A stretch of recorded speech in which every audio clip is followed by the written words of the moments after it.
ज्वाल ज्वालाय विद्महे கோடி சூரிய பிரகாசாய தீமஹி தன்னோ சக்தி பிரசோதயாத். ஓம் சாய்ராம். நற்பவி ஆறுமுகம் மருளிடும் அனுதலும் ஏறுமுகம். நான் மரியம்மாள் சரவணன். எல்லாரும் எப்படி இருக்கீங்க?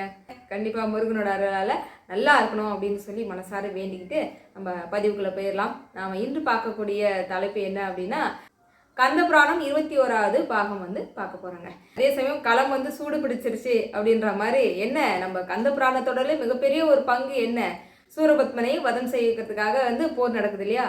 அப்போ இதுக்கப்புறம் போர்க்களம் எப்படி இருக்கும், என்ன இதெல்லாம் நம்ம பார்த்து தெரிஞ்சுக்கலாம்ல. இது வரைக்கும் சூரசம்ஹாரம் அப்படின்னா திருச்செந்தூர் நமக்கு ஞாபகத்தில் வரும். அதே சமயம் முருகப்பெருமான் சூரனை எப்படி வதம் செய்தாரு அப்படின்னு நம்ம டிவிலேயே பார்த்து தெரிஞ்சுக்கிட்டு இருக்கோம்ல.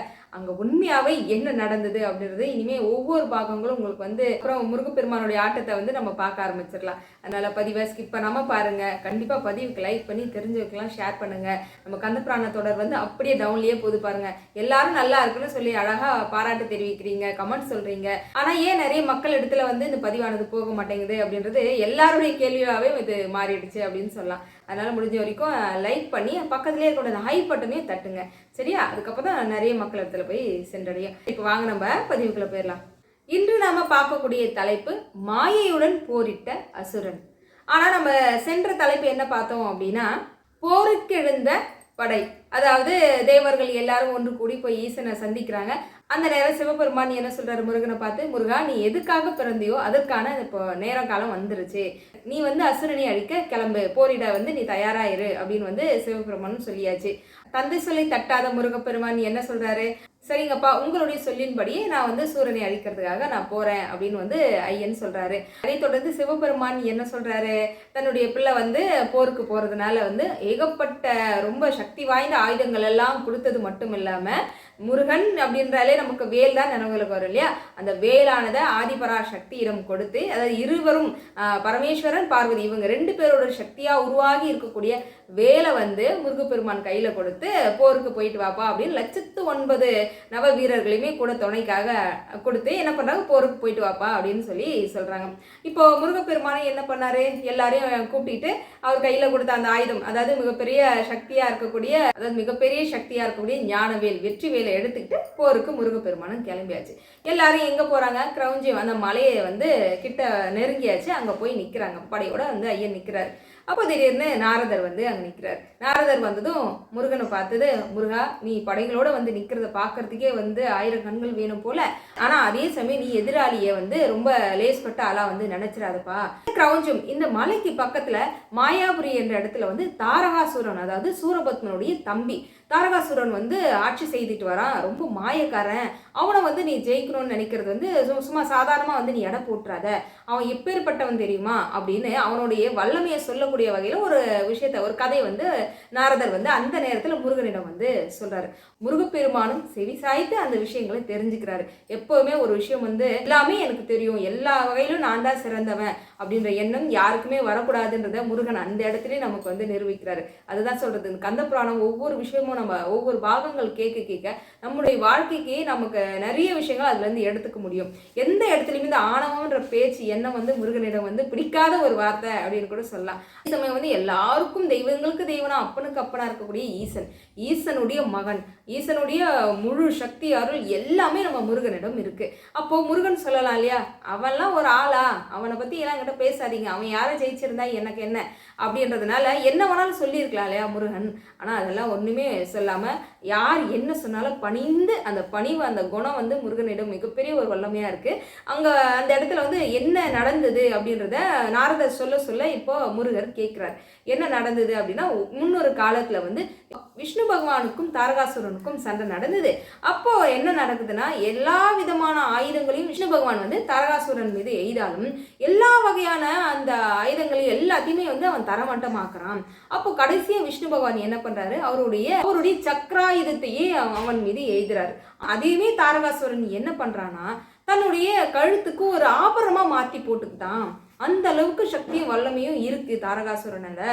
அதனால நீ யாரையும் குறைச்சி மதிப்பிடாத முருகா அப்படின்றத நாரதர் சொன்னதுமே முருகனுக்கு இது புரியுது. ஆனாலும் முருகன் ஒரு விஷயத்துல மட்டும் உறுதியா இருக்கிறார். என்ன அப்படின்னா யாரையுமே சரி முதல்ல அவரை அழிக்கணும், உயிரோடு வச்சிருக்க கூடாது, கொன்னுடணும் அப்படின்ற எண்ணம் வந்து முருகனுக்கு கிடையாது.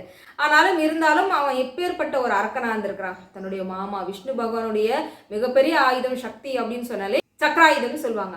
அந்த சக்கராயுதத்தையே இவன் வந்து ஒரு ஆபரணமா மாற்றி போட்டிருக்கான் அப்படின்னா எப்பேற்பட்ட ஆணவம் அவனிடம் இருக்கு. அந்த ஆணவத்தை நம்ம அழிக்கணும் அப்படின்றத முருகன் வந்து முடிவு பண்றாரு. முடிவு பண்ண உடனே இந்த இடத்துக்கு வந்து இப்ப தாரகாசுரன் அழிக்கிறதுக்கு நேரடியா முருகன் போகல. தன்னுடைய படைத்தளபதியாக இருக்கக்கூடிய வீரபாகு தேவரை வந்து அழைக்கிறார். வீரபாகு அப்படின்னதுமே வீரபாகு வந்து நிற்கிறாரு. அதாவது 9 நவ வீரர்களை தலைவராக இருக்கக்கூடிய வீரபாகு வந்து நிற்கிறாரு ஐயனுடைய கட்டளைக்கு இணங்கி. அப்போ முருகன் என்ன சொல்றாரு அப்படின்னா, வீரபாகு நீ வந்து இந்த மாயாபுரியில இருக்கக்கூடிய தாரகாசுரனை வந்து அழிச்சு கொண்டுட்டு வா அப்படின்ற ஒரு உத்தரவு கொடுத்துதான் வீரபாகு தேவரை வந்து போருக்கு போக சொல்றாரு. அதே சமயம் அவருக்கு உண்டான படைபலத்தோட நீ போ, எந்த வகையிலுமே வந்து சும்மா சாதாரணமா நீ போயிட்டு வா அப்படின்னு முருகனும் அந்த இடத்துல சொல்லல. அவருக்கு தேவையான ரதங்கள் ஆயுதங்கள் எல்லாமே கொடுத்து எல்லா வகையிலுமே வீரர்கள் அவருக்கு துணையா இருக்கிற அளவுக்கு கொடுத்துதான் போருக்கு போயிட்டு வா அப்படின்ற மாதிரி, அதாவது நீ தாரகாசுரனை வென்று வா அப்படின்னு முருகன் வந்து ஒரு கட்டளை இடுறாரு. ஐயனுடைய கட்டளையை ஏற்றுக்கிட்டு இப்போ வீரபாகு என்ன பண்றாரு, தன்னுடைய படைகள் எல்லாம் கூட்டிட்டு இப்போ மாயாபுரியில் இருக்கக்கூடிய தாரகாசுரனை அழிக்கணும் அப்படின்றதுக்காக இவர் வந்து இப்போ போருக்கு கிளம்பி போய்கிட்டு இருக்காரு. ஐயனுடைய கட்டளை ஏற்று வீரபாகு வந்து தன்னுடைய சேனைகளோட போனார் இல்லையா. இவர் வரக்கூடிய அந்த செய்தியை வந்து எப்படியோ மாயாபுரியில் இருக்கக்கூடிய தாரகாசுரனுக்கு எட்டி விடுச்சு. யாரோ ஒரு தூதுவன் போய் சொன்னதன் பேர்ல, அதாவது வீரபாகு போறதுக்குள்ளேயே அங்க இருந்து மிகப்பெரிய அளவிலான ஒரு படையானது இவங்களை தாக்குறதுக்காக வருது. இப்போ யார் யாருக்கு சண்டை நடக்குது, தாரகாசுரனுக்கும் வீரபாகு கொண்டு போற சேனைகளுக்கும் 2 பேருக்கும் சரியான சண்டைங்க. வீரபாகுடன் வீரகேசரியும் போற, அதாவது அவருடைய இளையவர் தம்பியை வந்து இவங்க 2 பேருமே அங்க முன்னு நின்றுதான் இந்த சண்டையானது நடக்குது. வீரகேசரிக்கு தாரகாசுரனை பார்த்ததும் சரியான கோவத்துல என்ன பண்றாரு, ஆயுதங்களை விடுன்னு விட்டதுல கிட்டத்தட்ட ஒரு 100 பானங்கள் தொடர்ந்து விடுறாரு.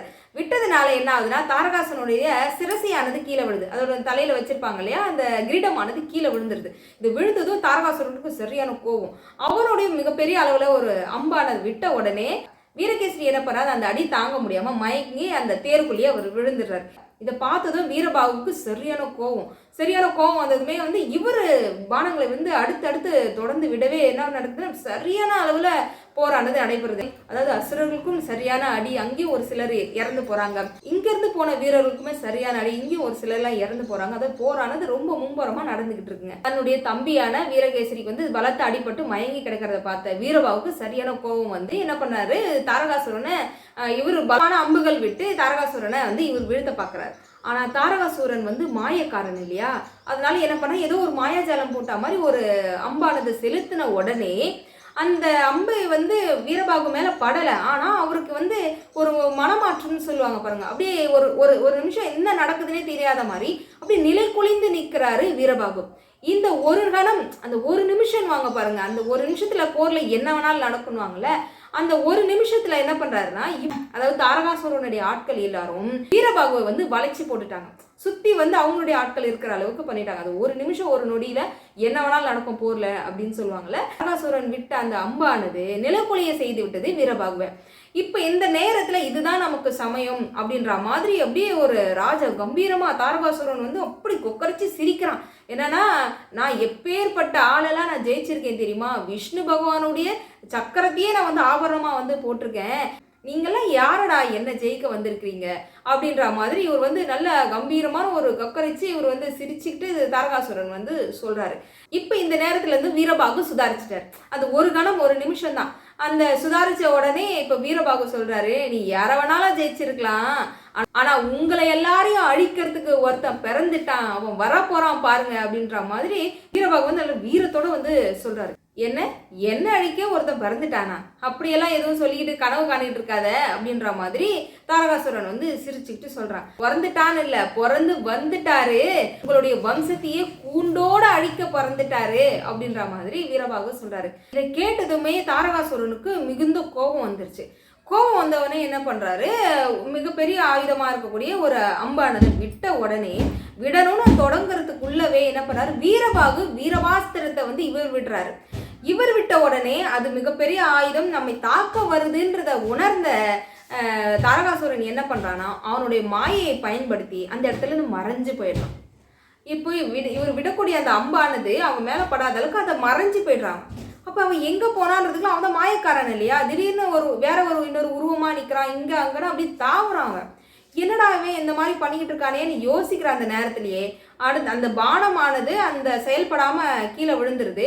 அதற்குள்ளேயே இவன் தாரகாசுரன் என்ன பண்ணுறான், அந்த கிரௌஞ்ச மலை இருந்ததுலேயே அந்த மலைக்குள்ளே போய் ஒளிஞ்சிட்டான். வீரபாகு என்ன பண்ணாருன்னா, தாரகாசுரா, நீ மாய வித்தக்காரன்னு எங்களுக்கு தெரியும், நீ எங்கே வந்து மறைஞ்சாலும் நான் உன்னை விட மாட்டேன், கொண்டு சென்று என் சண்முகன் முன்பு நான் உன்னை நிறுத்துவேன் அப்படின்னு என்ன பண்ணாரு. வீர தீரத்தோட இவர் வந்து அந்த கிரௌஞ்ச அந்த மலையை நோக்கி இவரும் வீரபாகுவும் போறாரு. வீரபாகு பாய்ந்து இப்போ அந்த கிரௌஞ்ச மலைக்குள்ள போன உடனே காடு இல்லையா, இவர் உள்ள போன உடனே அவன் மாய வித்தக்காரன். அவன் என்ன பண்ணி வச்சுக்கான், அந்த காட்டையே தன் வசப்படுத்தின மாதிரி எல்லா வகையிலுமே வந்து ஒரு மாயையானது அங்கே நிலவுனதுனால வீரபாகு உள்ள போன உடனே தன்னையும் மறந்து ஒரு மாதிரி அந்த மயக்க நிலையில வந்து அங்கேயே கீழே விழுந்துடுறாரு. யாரு? வீரபாகு அந்த கிரௌஞ்ச மலைக்குள்ள கீழே விழுந்துடுறாரு, அந்த காடுகளுக்குள்ள விழுந்துடுறாரு. இதுதான் சந்தர்ப்பம் அப்படின்னு சொல்லி தாரகாசுரன் என்ன பண்றான், வெளியே வரான். அதாவது மலைக்குள்ள இருந்து வெளியே வந்து அவனுடைய ஆட்கள் எல்லாரையும் வச்சுக்கிட்டு இப்ப தேவர்கள் இங்க போனாங்களே, போருக்கு போனாங்க, இவங்க எல்லாரையும் ஓட விடுறான். இது எல்லாரையும் பார்த்துட்டு இருந்த தேவேந்திரன் என்ன பண்றாருன்னா, இது வந்து சரிப்பட்டு வராது, ஏன்னா படைத்தளபதியா விளங்கக்கூடிய வீரபாகுவே காணோம், எங்க போனாரு என்ன ஆனாருன்னு தெரியல, இவன் மாய வித்தக்காரன் தாரகாசுரன் என்ன பண்ணானோ தெரியல, நம்ம ஆட்கள் எல்லாரும் வந்து துரத்திக்கிட்டு வரான், எல்லாரும் இறந்துகிட்டு இருக்காங்க, இது வந்து சரியான நேரம்ல, நம்ம உடனே போய் முருகனிடம் சொல்லணும் அப்படின்னு இந்திரன் என்ன பண்றாருன்னா வேக வேகமா இப்ப முருகனை நோக்கி வராரு. இந்திரன் வந்து வேக வேகமா ஐயனே முருகா முருகா முருகான்னு இவரு கத்திக்கிட்டு போறாரு.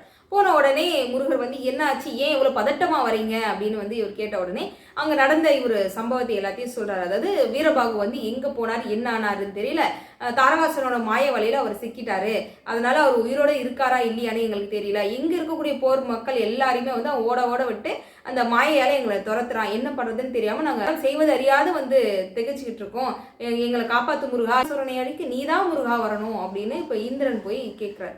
இதை கேட்டதும் முருகப்பெருமான் குதிச்சு எந்திரிக்கிறாரு. என்னன்னா, தன்னுடைய படைத்தளபதி வீரபாகுவை காணும் போருக்கு சென்ற மக்களையும் வந்து இவ்வளோ கஷ்டப்படுத்திக்கிட்டு இருக்கானே அப்படின்னு முருகன் முடிவெடுக்கிறாரு. என்னன்னா, நானே வரேன் போர்க்களத்துக்கு, நானே வந்து அவனை சந்திக்கிறேன், இதற்கு மேல அவனுக்கு வந்து நம்ம பாவம் பார்க்கக்கூடாது அப்படின்னு முருகன் என்ன பண்றாரு, தாரகாசுரனை அழிக்க போர்க்களத்துக்கு முருகப்பெருமான் இப்ப கிளம்பிட்டாரு, ரதம் ஏறியாச்சு.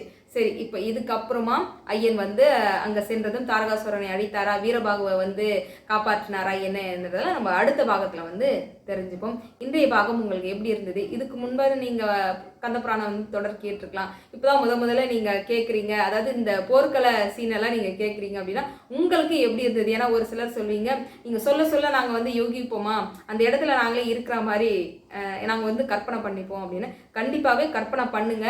ஏன்னா அந்த ஒவ்வொரு இடத்துலையுமே நாமும் அந்த இடத்துல, அதாவது எப்படின்னா முருகனோடு நாமும் சேர்ந்து இருந்த ஒரு அனுபவம் நிச்சயமா உங்களுக்கு கொடுக்கும். முருகன் அதை நிச்சயமா அதை ஏற்படுத்தி கொடுப்பாரு. அதனால பதிவானது ஸ்கிப் பண்ணாம ஆழ்ந்து கேளுங்க.